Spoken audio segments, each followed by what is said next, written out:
It was a grey afternoon in San Francisco, the kind where the rain seemed to wash the color out of everything. Streets glistened under the drizzle, neon signs reflected across puddles, and the distant sound of car horns blended with the patter of raindrops.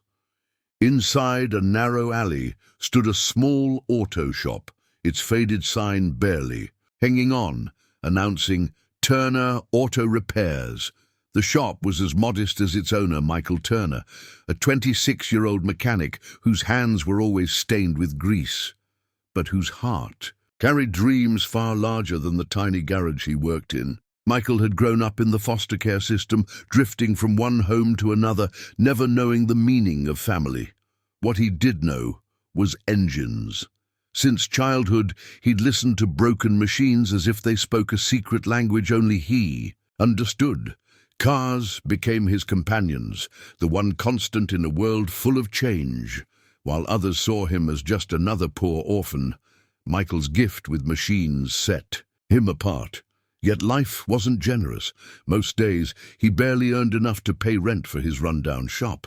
That rainy afternoon, Michael was bent over the hood of an old truck, its rusted engine coughing like it was on its last breath.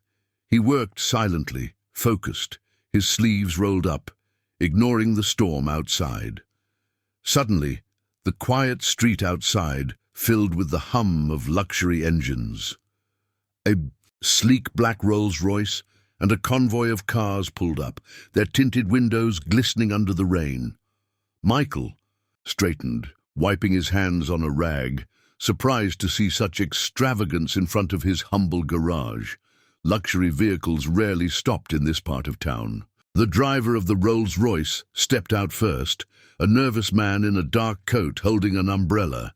He looked out of place in the shabby street, glancing uneasily around before approaching Michael.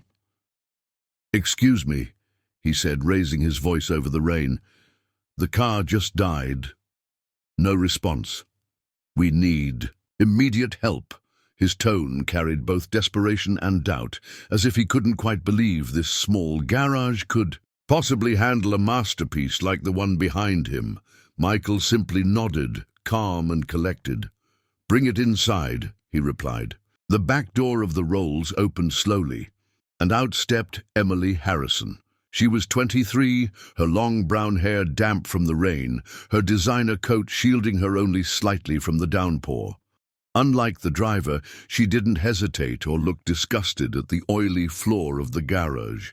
Instead, she smiled warmly at Michael, her eyes filled with quiet curiosity. She wasn't used to mechanics treating her like anyone else. Usually, people either bowed to her family's status or envied it.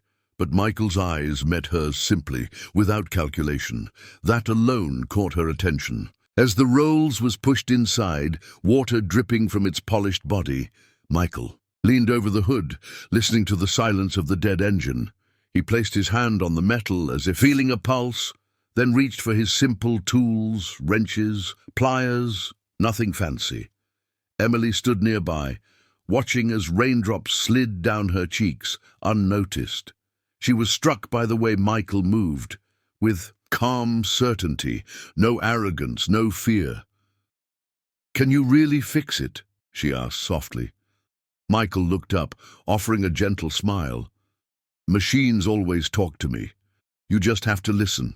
Her laugh was light, genuine, the kind she rarely gave. For so long, Emily had lived under the shadow of her mother, Margaret Harrison, the billionaire tech mogul who built empires and broke competitors. Without mercy. People approached Emily for her name, her wealth or her connections, never for who she was. But here, in a dusty garage, smelling of oil and rain, a mechanic spoke to her like she was no different than anyone else. She felt oddly safe in that moment, as though she could shed the weight of expectations and just be. Hours passed. Michael worked tirelessly, pulling apart pieces of the engine, adjusting wires, and wiping sweat from his forehead. His hands moved with precision, his ears catching subtle sounds most mechanics ignored. Emily watched silently, fascinated by his dedication. The driver paced nervously by the door, still doubtful, muttering into his phone about calling a tow truck. But before he could, Michael's deep voice cut through the room. "Try it now." The driver frowned but obeyed, slipping behind the wheel. A twist of the key, and the engine roared back to life. Smooth, powerful, perfect. The room fell silent, except for the purr of the revived Rolls-Royce. The driver's jaw dropped, his eyes wide with disbelief. Emily's lips parted in wonder, her heart beating faster. Michael just wiped his, hands on the rag again, his expression calm, as if bringing such a car back from the dead was nothing extraordinary. "Told you," he said softly. For Emily, it wasn't just the engine that came alive. Something inside her shifted, a spark she hadn't felt in years, a sense that maybe there were people in this world who cared about more than appearances. The driver muttered thanks, still looking shocked, but Emily lingered. She approached Michael, her gaze steady. "You're different," she whispered. He raised an eyebrow, curious. "Different? How?" She hesitated, searching for the right words. "Most people see me as something I didn't earn. My mother's name, the money. But you—" Her voice trailed off, vulnerable. Michael didn't press, didn't pity her. He just nodded slightly and said, "Sometimes, being seen for who you are matters more than anything else." That single sentence struck her deeper than he could have known. When the convoy finally left, the Rolls purring smoothly, as if it had never faltered, Emily sat quietly in the back seat, staring out the rain-streaked window. The city, lights blurred past, but her mind was elsewhere, replaying the calm strength in Michael's voice, the honesty in his eyes, the way he made her feel ordinary and extraordinary at the same time. For years, she had longed for freedom from the cage of wealth, and in a dusty garage, in the rain, she had found a mechanic who saw her not as a billionaire's daughter, but as Emily. Emily couldn't get the memory of the rainy afternoon out of her mind. The way Michael had listened to the engine, the way he had spoken to her without hesitation, without measuring her by her last name, it stayed with her long after the Rolls-Royce had been fixed. She felt something inside her stirring, something she hadn't felt before.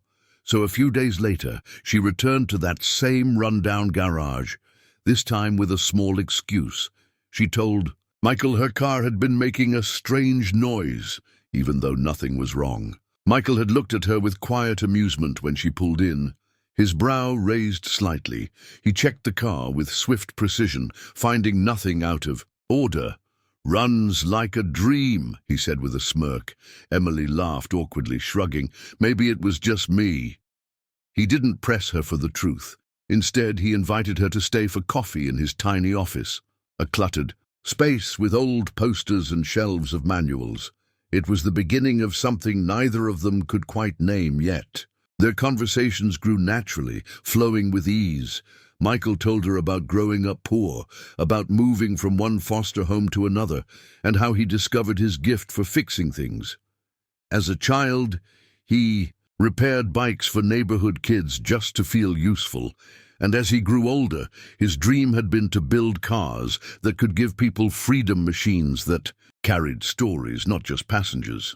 Emily listened with wide eyes, fascinated not just by his skill, but by the purity of his ambition. In turn, Emily confessed parts of herself no one else knew. She admitted how suffocating it felt to be Margaret Harrison's daughter, how every room she entered was defined by her mother's shadow.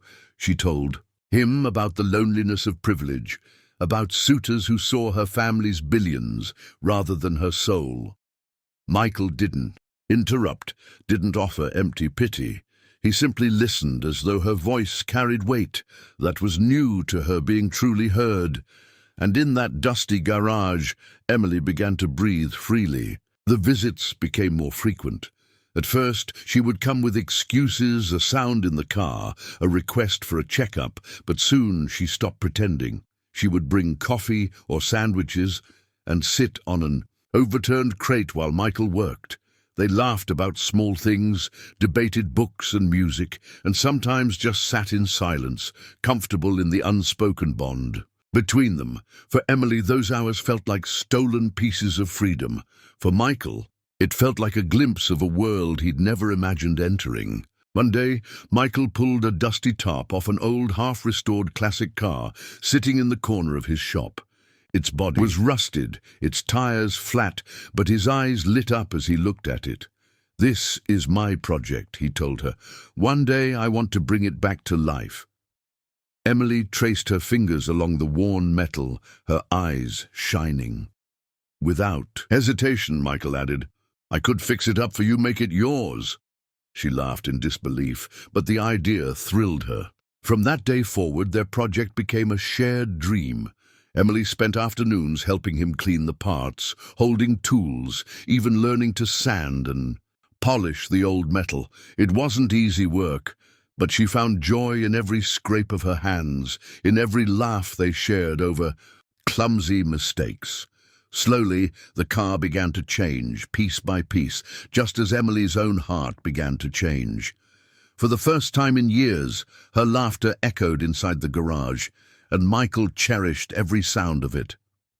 Their bond deepened with every hour spent together. Emily trusted him with her secrets, the pressure her mother placed on her, the loneliness she masked with polite smiles, the fears she carried about never being loved for who she truly was. Michael, in return, shared his scars.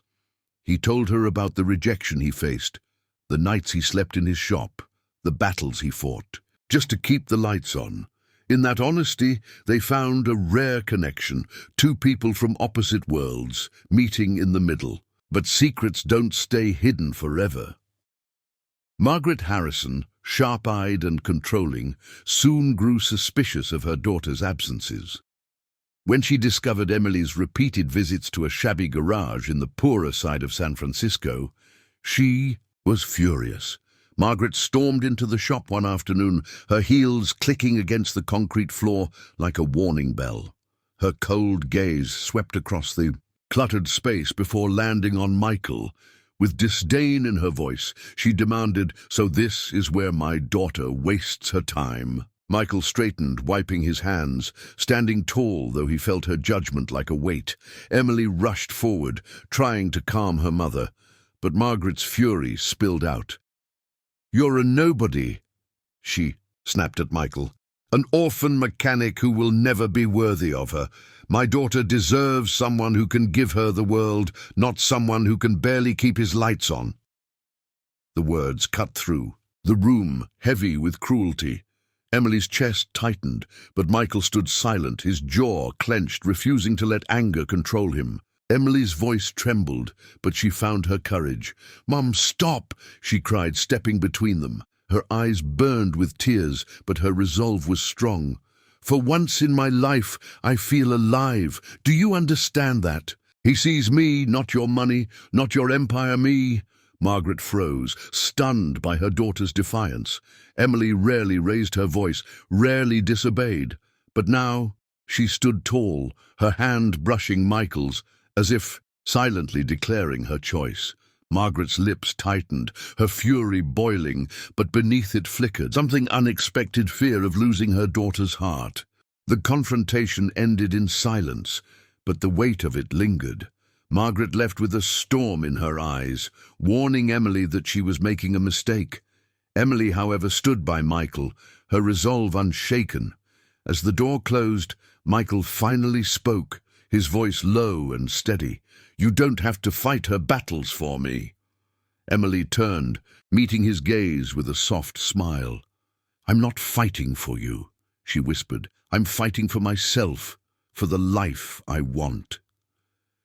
And in that moment, Michael realized just how much she meant to him. Margaret Harrison was a woman known across San Francisco for her iron will.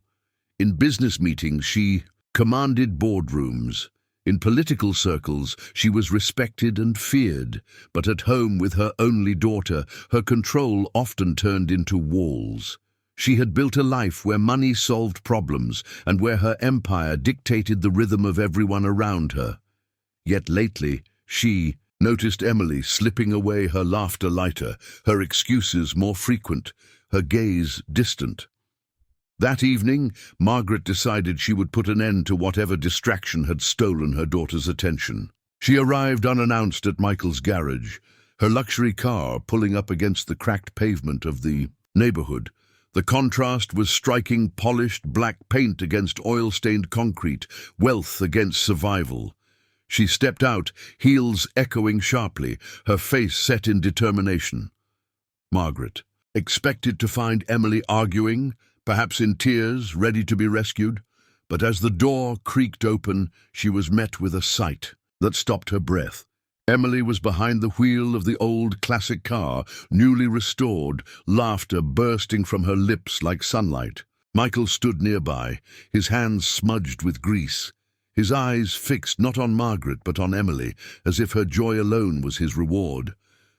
The car purred steadily, a machine reborn under his care. And Emily's face glowed with freedom.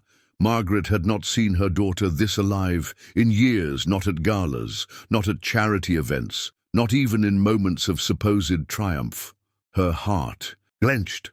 For the first time, the steel in her melted, confusion rising where certainty once stood. This was no rebellion. This was joy. Emily spotted her mother and slowed the car to a stop. She stepped out, cheeks flushed, hair blowing in the evening air. "Mom," she said softly, almost as if she feared shattering the fragile moment. Margaret's lips parted, but the words caught in her throat. She had rehearsed anger, stern lectures, warnings of disgrace, yet seeing Emily's eyes glimmer with genuine happiness unraveled her resolve. For years, she had given her daughter diamonds, vacations, influence, but she had never given her the simple, breathtaking lightness of being herself. Michael wiped his hands with a rag, walking toward Margaret with quiet respect. He didn't shrink under her piercing gaze, nor did he attempt to charm her with words. Instead, his voice carried calm certainty. "Ma'am, I don't want your money. I only want her to believe she can live her own life." His words were steady, humble, yet powerful. They cut deeper than any accusation or plea. Margaret felt them like a mirror, reflecting all the years she had built walls around Emily, mistaking protection for love. The garage fell silent. Emily's eyes darted between her mother and Michael, her hands trembling slightly. Margaret swallowed hard, her throat tight, memories flooding her mind. Emily as a child running barefoot in their garden, laughing with abandon, begging her to read bedtime stories. Somewhere along the line, Margaret had traded those moments for boardroom victories, ensuring financial empires, but neglecting the fragile empire of her daughter's heart. Tears blurred her vision, shocking her with their suddenness. She, the unshakable billionaire, was breaking in front of them. Her voice cracked as she whispered, "She looks happy." It wasn't a question, but an admission. Michael nodded softly, his gaze unwavering. "She is, not because of me, but because she feels free to be herself." Emily reached for her mother's hand then, tentative yet full of hope. Margaret looked down at those slender fingers, realizing how rarely she had truly held them in recent years. Slowly, she closed her own around them, the warmth searing into her chest like a forgotten fire. A sob escaped her lips, quiet but undeniable. Emily leaned closer, her voice trembling. "Mom, I don't need someone to give me the world. I just need someone who sees me, not your name, not the billions, just me." Margaret's defenses crumbled. Completely then. In Michael's presence, she saw no ambition, no hunger for wealth, only sincerity. For decades, she had believed money was power, but in that greasy, cluttered garage, she discovered the real power was love that asked for nothing in return. She let her tears fall freely, unashamed for once, embracing her daughter tightly. From that night forward, Margaret's attitude changed in quiet, profound ways. She didn't announce her approval in grand speeches or gestures. Instead, she began showing up at the garage, sometimes bringing food, sometimes just watching as Michael and Emily worked side by side. She marveled at the way Emily laughed so easily, how her shoulders relaxed when she leaned against Michael, how her eyes sparkled when they spoke of dreams. Margaret realized that wealth had never given Emily this kind of glow. It was priceless, untouchable, something billions could not buy. One evening, as the sun painted the San Francisco sky in hues of orange and pink, Margaret pulled Michael aside. For a long moment, she studied him, her sharp eyes, searching for any trace of hidden agenda. Finding none, she finally spoke. "I misjudged you. I thought you were after what I've built. But I see now what you've built here in her heart is stronger than anything I could imagine." Michael lowered his head respectfully, his voice quiet.